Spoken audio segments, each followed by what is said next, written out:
देवी और सज्जनों, आज हमारे चैनल पर एक ऐसे डॉक्टर आए हुए हैं, हमारे घर पे आए हुए थे। तो हमने उनसे रिक्वेस्ट किया कि सर आप एक थोड़ा सा कुछ जानकारी लोगों के लिए दे दीजिए। तो उन्होंने अपना बस एक ईजी वे में हमारे घर पे बैठ करके कुछ बातें आपको बताएंगे, वो आपको लाभ मिलेगा। और डॉक्टर साहब के बारे में जहाँ तक जानकारी है मुझे, और डॉक्टर साहब जो है KGMC से इन्होंने MD किया था, और उस समय MD किया था जब उसके बाद DM करने के बाद इनका नंबर आ गया था, लेकिन उसमें DM छोड़ दिया क्योंकि ये ऑलरेडी उसमें फेलोशिप जो है और सीनियर रेजिडेंसी भी रहे हैं, और न्यूरो में भी काम किया है, कार्डियो में भी काम किया है।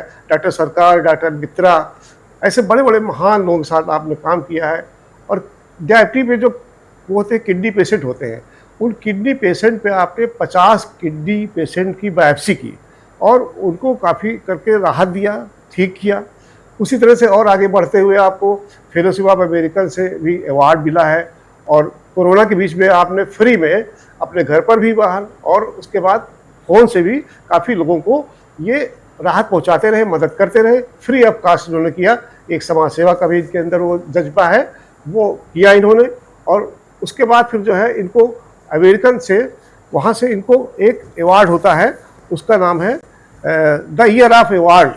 ह्यूमैनिटी के लिए year of award America college से दिया गया है। और उसके बाद आप अभी भी काफ़ी सेवा कर रहे हैं लोगों की जो है। और बाकी जो है अभी डॉक्टर साहब हमारे आज आपको सब बताएंगे। और डॉक्टर साहब जो है आज का विषय जहाँ तक है, हम लोग सोच रहे हैं कि कई बातें कवर हो जाए, और लोग मोबाइल देख करके या गूगल देख करके तमाम अपना इलाज खुद शुरू कर देते हैं मेडिकल स्टोर से। वो कहाँ तक सही है, कहाँ तक गलत है, उसके बारे में डॉक्टर साहब से अनुरोध है कि वो प्रकाश डालेंगे। तो डॉक्टर आशीष जी अब आपको बताएंगे जो है। नमस्कार अशोक जी, आपने आज बात किया कि आजकल लोग खुद ही अपना इलाज कर लेते हैं। ठीक है, हल्की फुल्की बीमारी में बुखार हो गया, बदन दर्द हो गया, पैरासीटामोल खा लिया, ज़ुकाम हो गया, कोई एंटी एलर्जी खा लिया, ठीक है, अच्छी बात है, इसमें कोई बुरी बात नहीं है। ये तो वेल इस्टेब्लिश्ड है। विदेशों में भी तो इनको OTC मेडिसिन कहते हैं, ये दवाएं मिल भी जाती हैं। लेकिन आजकल हमने एक नया ट्रेंड देखा है पिछले करीब 10-12 साल में, और इस समय वो बहुत बढ़ गया है कि लोग बाकायदा गूगल करके AI से बाकायदा बीमारियां पकड़ने का तरीका और बीमारी क्या हो सकती है अपने लक्षणों से मिलाते हैं जी। और बहुत टाइम वो लोग दवा खाने लगते हैं, एंटीबायोटिक खाने लगते हैं, पेन किलर्स खाने लगते हैं। बिल्कुल सही। अभी आपने सुना होगा एक साहब ने तो ऑपरेशन कर दिया। हाँ, खैर ऐसे केस बहुत कम है। ऑपरेशन कर दिया, डेथ भी हो गई, अपनी सगी चाची ने किया था। तो मेरा कहना है भाई देखिए, हम अपने बारे में बताएं। हम डॉक्टर हैं, 46 साल हमको एंट्री हुआ और 44 साल से हमको क्लिनिकल एक्सपीरियंस है। हम आपको दो मोटी बात बता रहे हैं। पहले तो मैं अपनी फील्ड की बात बताऊँ। मैं फिजिशियन हूँ। डायबिटीज़, ब्लड प्रेशर, सांस इन्फेक्शन, टाइफाइड, ठीक है, UTI और ब्लड प्रेशर, हार्ट अटैक, फालिज का अटैक, मिर्गी का अटैक, पेट की बीमारी, लिवर की बीमारी, हम लोग के ज़माने में सब इंटरनल मेडिसिन में थी।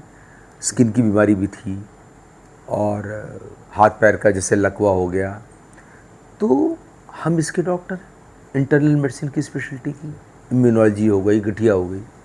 तो क्या हम डॉक्टर होके, जो मैंने 11-12 साल 13 साल पढ़ा, हम गायनेकोलॉजी मतलब स्त्री और प्रसूति रोग के बारे में गूगल करके पढ़ के हम नहीं वो डॉक्टरी कर सकते हैं? हम ऑर्थोपेडिक्स पढ़ के हम हड्डी नहीं जोड़ सकते हैं, ठीक है, बिल्कुल समझ में आ गया। हम सर्जरी पढ़ के हम सर्जरी नहीं कर सकते। छोटी मोटी सर्जरी ठीक है, फोड़ा है उसको चीर देंगे, MBBS में पढ़ाया गया है, इंटर्न में सीखा है, इंटर्नशिप में, हम तो नहीं करते। तो डॉक्टर जिसकी स्पेशलिटी मेडिकल है, वही डॉक्टर क्रॉस स्पेशलिटी में दूसरे का काम सीखने की कोशिश, हाँ जानने की कोशिश करते हैं।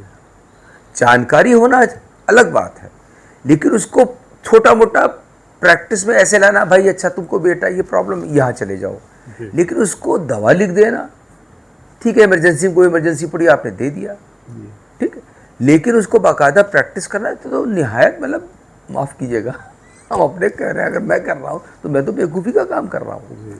मैं किसी दूसरे को इडियट क्यों बोलूँ? मैं इडियट हूँ अगर मैं किसी दूसरी ऐसी स्पेशलिटी जिसमें मैं जानकार नहीं हूँ उसका अगर दवा कर रहा हूँ, ठीक है, तो हम पब्लिक को क्यों कहें, अपने कहेंगे। तो वैसे ही ये तो मेडिकल का बात हो गया। अब आगे बढ़िए, अब मैं डॉक्टर हूँ, अब क्या मैं ब्रिज बनाना सीख लूँ तो क्या मैं ब्रिज बना दूंगा? गार्डन और ये बनाने के अलावा क्या मैं बड़ी बड़ी खेतियाँ कर सकता हूँ? उसमें भी मुझे दिमाग लगाना पड़ेगा, एक्सपीरियंस आना पड़ेगा, ठीक है। क्या मैं सिर्फ कार को चलाने का तरीका, ठीक है, गूगल से सीख लूँगा तो मैं क्या कार चलाने लगूंगा? नहीं चलाने लगूंगा। स्कूटर चलाना सीख लूँगा। आजकल नासा वाला या अपना इसरो, क्या मैं रॉकेट बनाने का तरीका सीख लूँगा तो क्या मैं रॉकेट उड़ा दूंगा? मैं ट्रेन का ड्राइवर बन जाऊँगा? नहीं हो पाएगा। नहीं हो पाएगा ना। क्या मैनेजमेंट की चीज़ें पढ़ करके मैं अच्छा मैनेजर बन जाऊँगा? ठीक है, ठीक है। तो हर चीज़, इंजीनियरिंग है, मैनेजमेंट है, टेक्निकल, क्या मैं कंप्यूटर सिर्फ पढ़ करके कंप्यूटर के बारे में जान लूँ जब तक प्रैक्टिकल एक्सपीरियंस नहीं होगा? तो ये बहुत बड़ी चीज़ है। तो इसलिए आजकल लोगों को सिर्फ गूगल ज्ञानी बन करके हम लोग हंसी मजाक में कह देते हैं, अपना इलाज शुरू नहीं कर देना चाहिए। किसी भी, आजकल डॉक्टरों की कमी नहीं है, हर जगह डॉक्टर हैं, स्पेशलिस्ट डॉक्टर हैं, तो आप उनसे मिलिए। और नहीं आप प्राइवेट में आप सरकारी में जाइए, किसी मित्र डॉक्टर से बात कर लीजिए, डॉक्टर से बात करिए। तो ये एक बहुत बड़ी बात है। अब आगे और पूछिए। और आगे जैसे, और आपको डायबिटीज बात, तो किडनी का आपके पास एक्सपीरियंस है, उसके बारे में बायोप्सी कब होती है और क्या, कैसे, क्या है उसके बारे में? अच्छा सुनिए, पहले मैं अब पुरानी वाली बात पे आ जाता हूँ। अच्छा जी सर, अभी कुछ दिन पहले हमारी मुलाकात डॉक्टर अशोक चंद्रा जी से हुई थी, केजीएमसी के प्रोफेसर, केजीएमसी के बहुत बड़े प्रोफेसर और मेडिसिन के बहुत बड़े ज्ञाता, और आज भी सर वो बहुत ही नॉलेज रखते हैं, बहुत कम मरीज देखते हैं। और उन्होंने हमको बताया था एक नया टॉपिक आया है, किसी सेमिनार में गए थे वो, आपने हमसे बताया है, इडियट सिंड्रोम। इडियट सिंड्रोम, तो इडियट सिंड्रोम जो है सर, उसके बारे में जाना चाहिए क्या है ये, और जितने बड़े प्रोफेसर ने अगर ये टॉपिक उठाया है जिससे कि जनता अवेयर हो जाए, उसको जानकारी मिल जाए, सर उस पर कुछ आप प्रकाश डालिए। इसमें मुझे अभी आपने इसके पहले बोला, रिकॉर्डिंग के पहले, तो मुझे थोड़े हंसी आ गई। एक तो भाई लोग ये ना समझिए कि किसी को इडियट कहा जा रहा है जी, इडियट हम भी हो सकते हैं, माफ़ कीजिए आप भी हो सकते हैं, वो इडियट नहीं है। इसका फुल फॉर्म इसलिए मैंने देखा, it is internet derived information obstruction treatment syndrome. मतलब किसी व्यक्ति ने इंटरनेट से कहीं से भी कोई नॉलेज ग्रहण कर ली और वो अब इलाज कर रहा है लेकिन सही इलाज नहीं कर पा रहा, उसमें ऑब्स्ट्रक्शन हो रहा है। ये सिंड्रोम, मतलब सिंड्रोम कहते हैं जब कई लोग कर रहे हैं और कई बीमारी, ये सिंड्रोम है। कि मतलब इंटरनेट से आपने नॉलेज पकड़ ली, आपने अपने लक्षण डाले, आपने कोई दवा पकड़ ली और अब आप उसका इलाज कर रहे हो, और आप पढ़े लिखे डॉक्टर का कहना या प्रिस्क्रिप्शन नहीं फॉलो कर रहे। ये ऑब्स्ट्रक्शन, राइट ट्रीटमेंट में ऑब्स्ट्रक्शन, तो इडियट सिंड्रोम इसका फुल नाम। अब देखिए इसमें जो ये है, एक तो सबसे बड़ी बात ये होती है, इसमें एक तो डॉक्टर के प्रति आपको मिसट्रस्ट हो गया, ठीक है, पहली बात। दूसरी बात हो गई, एक हम लोग भी है ना, कोई चीज़, कोई गाना अच्छा सुन लिया, बार बार सुन रहे, तो वो कंपल्सिव सर्चिंग होती है, बार बार ढूंढ रहा है, बार बार ढूंढ रहा है। आज उसको रात में नाक बंद हो गई, फिर उसने ढूंढा, फिर नई दवा जोड़ दी। फिर तीसरा होता है सेल्फ ट्रीटमेंट तो कर ही रहा है। चौथा है उसके साथ उसको हाई एंग्जाइटी भी होती है, एंग्जाइटी बहुत होती है। क्यों? क्योंकि उसको पता है कि वो गलत कर रहा है, क्योंकि उसको पता है वो स्पेशलिस्ट नहीं है, और उसको ये भी पता है कि कुछ भी हो सकता है, क्योंकि वो आगे भी बढ़ता है, ठीक है।